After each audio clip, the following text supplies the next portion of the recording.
KoBaC 8.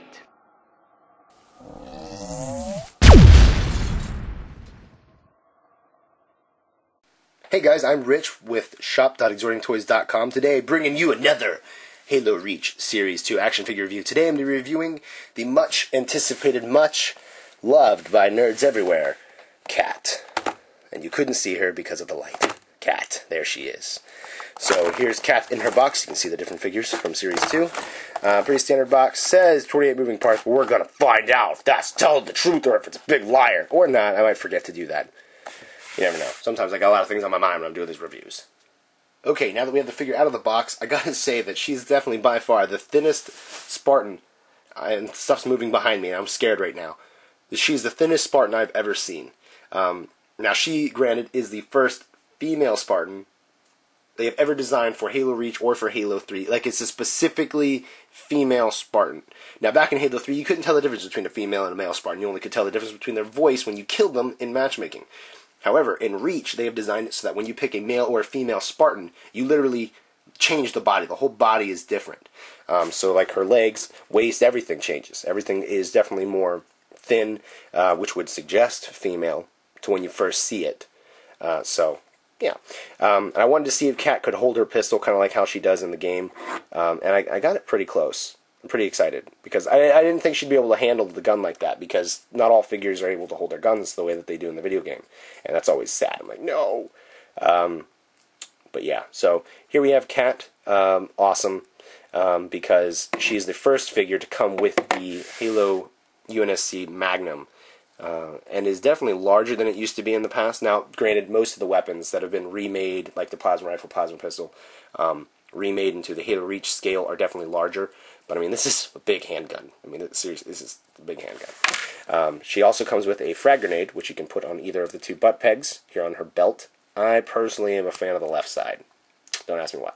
And she also comes with this data pad thing, which I was able to pry off of her leg.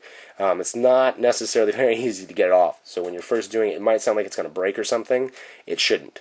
If you remember, if you've seen my HAZOP reviews, or if you have a Halo Reach HAZOP Spartan, they all have those little pad things on their legs, and they're very hard to get off. And once you get them off, you know, they can be interchanged with other figures, or they can be removed and used in dioramas, or whatever you want to do.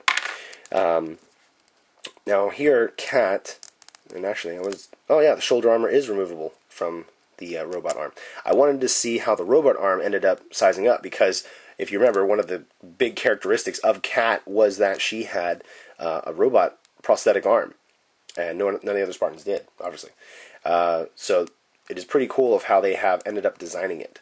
And something else I noticed was that her hands seem kind of large for a girl. And I mean, I don't mean to say that in a bad way, but it's like, you know, she's smaller than all the other Spartans because she's supposed to be, you know, female. Well, not that she's not. I don't know why I did the bunny ear quotes, but whatever. Her hands just seem kind of large. And something different is that these hands are not standard Spartan hands. Until now that I've had her, all the other Spartans have had the exact same hand. All of them. Even George. George even had the same hands as all the other Spartans. They were all just a standard reaching for the invisible cup Spartan hands. So I don't know why they've decided to change that with Kat for any particular reason. Maybe because of the Magnum, because they're making so that she can hold it, which we'll go ahead and test now. Let's see. The red CQC here. Can the red CQC hold the Magnum? I'd say yeah, you can. It's, you know, you got to get it in there, and you got to be careful not to bend the fingers. But you can definitely get the gun into his hand. Yeah, there we go. See, he can hold the gun. So why did they give her different hands? I wonder. Now her fingers are definitely more of the new plastic that they've done for the Halo Reach line, the Series 2 line, because some of the weapons, like the needle rifle here, very bendable. Very bendable. So I don't know if maybe that's sort of where McFarlane is starting to kind of go with some of the pieces, and I've noticed that some of the figures have different armor pieces, like the Elites now. Their shoulders are very bendable. I don't know if maybe that's something that they're planning on going for in the future or not. And the arm itself here feels kind of like that as well, the robot arm. So I don't know. Maybe that's what they're going for now. Maybe they're trying to change to a new plastic, make it easier so that kids buying these aren't breaking them. I don't know. Because originally when the Halo figures came out, they were definitely more aimed for adult collectors, maybe teenage collectors. Now they're definitely designing them to be more kid-friendly, which is something I think is great, because when they're designed for adult collectors, that means they break all the time, or they fall into little pieces. So I'm definitely much happier to have them made, as long as they stay with this level of quality of paint job and sculpting, to be more designed for kid-friendliness, because then that means that when I'm using them for stop motions and stuff, they're not just going to break on me.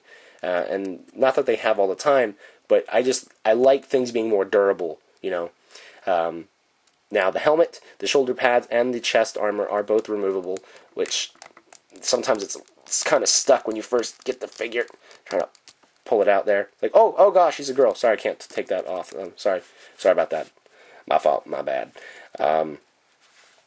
Moving on. Yeah, I have Carter here to do a scale reference. And I would say that Cat is a little shorter. Just a little bit. Now, when I have the figure... Come on, Carter, stand up, man. What are you doing? Come on, jeez. When you have Cat here, you can start to really see the difference between the female body and the male body. Like, the waist is larger, definitely for the male. The hips are larger, the knee, everything. The arm, the biceps. It's definitely... The male figure is larger than the female, which... I don't have a problem with, because I don't know, it just seems fitting when Halo or Bungie has to make stereotype designs in order to be able to tell the difference between a male and a female. Generally, females are smaller than males, just the way it is. Unless they're like where Wonder Woman's from, and they're Amazonians and they're huge, muscular women that scare me. But overall, I like the figure.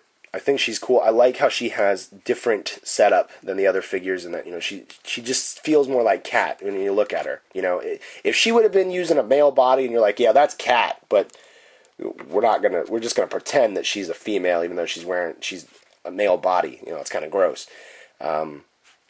I'm glad that they designed the females like this. Now, I know that Halo Reach Series 2 does not have any more female characters, but in Halo 3, or Series 3, they're going to be including more female Spartans. So that's going to be cool when they finally have multiplayer female Spartans.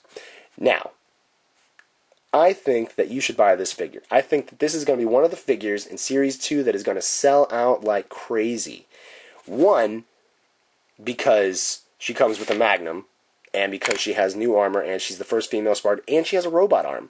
But the main thing, which is number 2, is that, for whatever reason, there are a lot of guys, a lot of teenager boys, you know, and other people, who like Cat because I'm assuming because she's the first female Spartan that we've seen in the games, and I don't know what it is, but, like, a lot of guys are talking about her. So, if you see her and you're just a little interested, or you do want to add her to your collection, but you're not sure between these different figures, pick her up, because she's going to sell out, and she's going to be gone. So, yeah.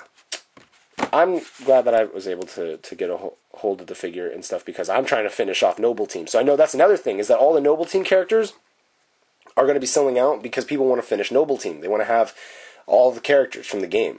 So, and that's the third reason. I forgot about that one. People are going to buy her just because to finish Noble Team. So, that is another reason for you to definitely get her.